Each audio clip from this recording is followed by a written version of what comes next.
बड़ी ही पवित्र होती है भगवान की कथा। बताया तो ये जाता है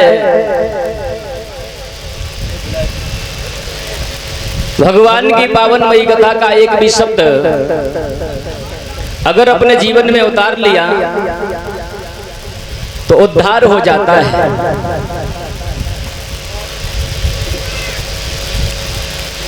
श्री हर हर क्षेत्र मां गंगा की गोदी में बैठे हुए व्यास नंदन श्री सुखदेव परिचय देते हुए बोले हैं कि सुनिए महाराज,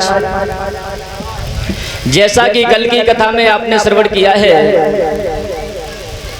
भगवान यादवंश सरकार योगी राज कृष्ण ने मथुरा के बंदी गृह में अवतार धारण किया है और बधाई यशोदा के आंगन में गोकुल में बजी है।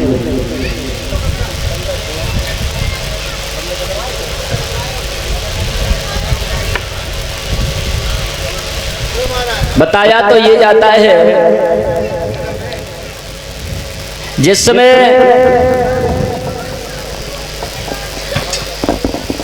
भगवान कन्हैया और बलराम भैया परीक्षित महाराज मां यशोदा के आंगन में खेल कूद के थोड़े जब बड़े हुए थे तो सबसे पहला काम इनका बना था माखन चोरी का।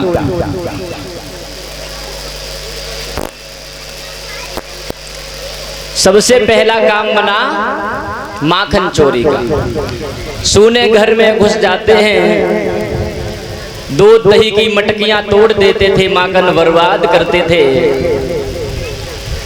बहुत नटखट थे श्याम सुंदर बचपन से ही।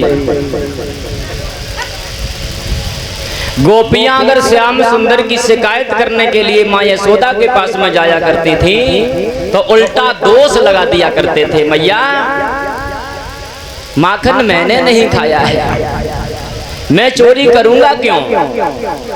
अरे चोरी तो वो करता है भैया जो भूखा रहता है, और मेरे घर में भला किस बात की कमी है जो हम दूसरे के घर में चोरी करने जाएंगे? देखो उल्टा दोष गोपियों को ही लगा देते थे श्याम सुंदर, बहुत नटखट थे। सारे ब्रज में ये चर्चा हो चुकी है परीक्षित महाराज श्याम सुंदर के बारे में। हर जगह ये चर्चा होती है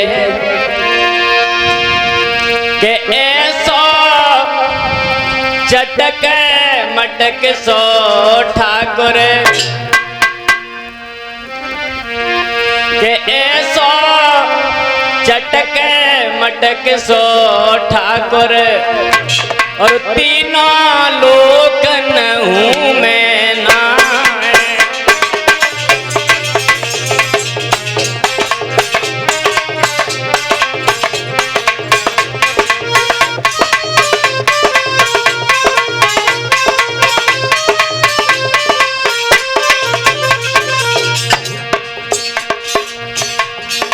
परीक्षित महाराज सारे ब्रज में एक ही चर्चा है श्याम सुंदर के बारे में। ऐसो चटक मटक सो ठाकुर, तीनों लोकन हूँ मैं ना।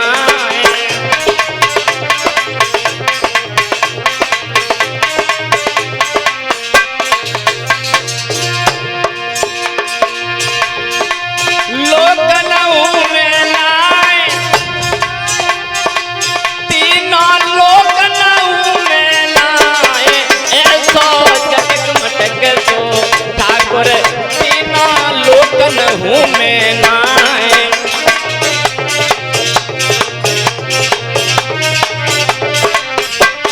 कैसा एक दिन मान इंद्र को मारे, नख को बरधन धारे।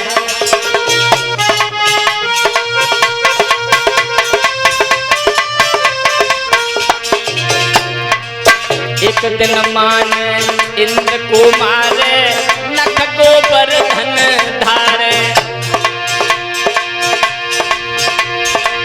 इतना बलशाली है तो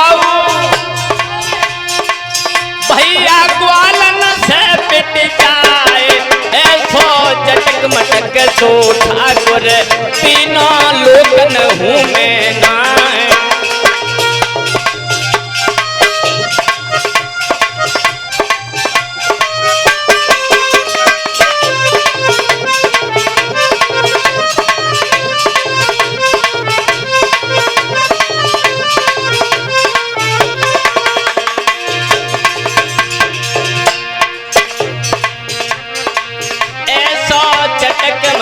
सो ठाकुर तीना लोकन हूँ मैं नाय।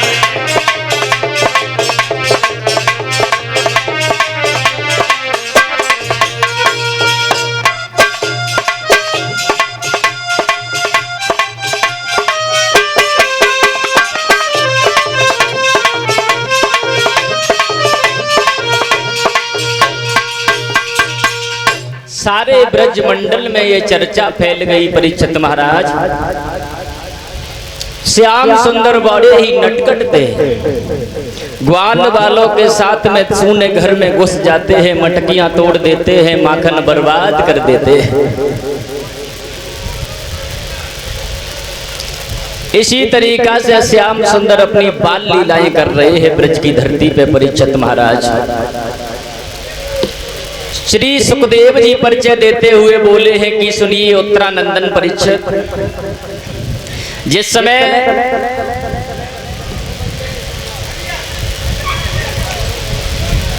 श्याम सुंदर ने ब्रज की धरती पे अपनी बाल लीलाएं दिखाना प्रारंभ किया है, श्री सुखदेव जी समझा रहे हैं कि सुनिए महाराज, छोटी सी अवस्था में ही भगवान श्याम सुंदर ने गोपियों के चीर भी चुराए हैं। गोपियां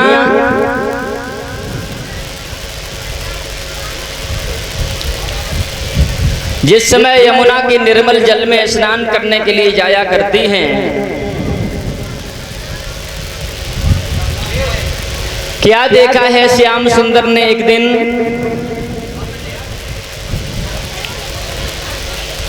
गोपियां जो हैं निर्वस्त्र होकर के स्नान किया करती थी। श्याम सुंदर ने देख लिया है कि देखो इन गोपियों को ये ज्ञान नहीं है जो जल में नगिन होकर के स्नान कर रही है, और जल के देवता होते हैं वरुण महाराज, और जो स्त्री जल में निर्वस्त्र होकर के स्नान करती है वो वरुण देवता का बहुत बड़ा अपमान करती है। गोपियों को ये ज्ञान नहीं है कि जल के देवता हैं वरुण। श्याम सुंदर ने देखा है किसी तरीका से हमें सखियों को ज्ञान कराना है, तब चीर चुराए थे। एक दिन की बात है, यमुना के निर्मल जल में गोपियां स्नान करने के लिए बैठ जाती हैं। सुबह के 4 बज रहे हैं। श्याम सुंदर ने क्या किया है, इधर धीरे से गए, सारी लड़कियों के वस्त्र उठाए और कदम की डाली पे जाके बैठ गए और बंसी को बजाने लगे।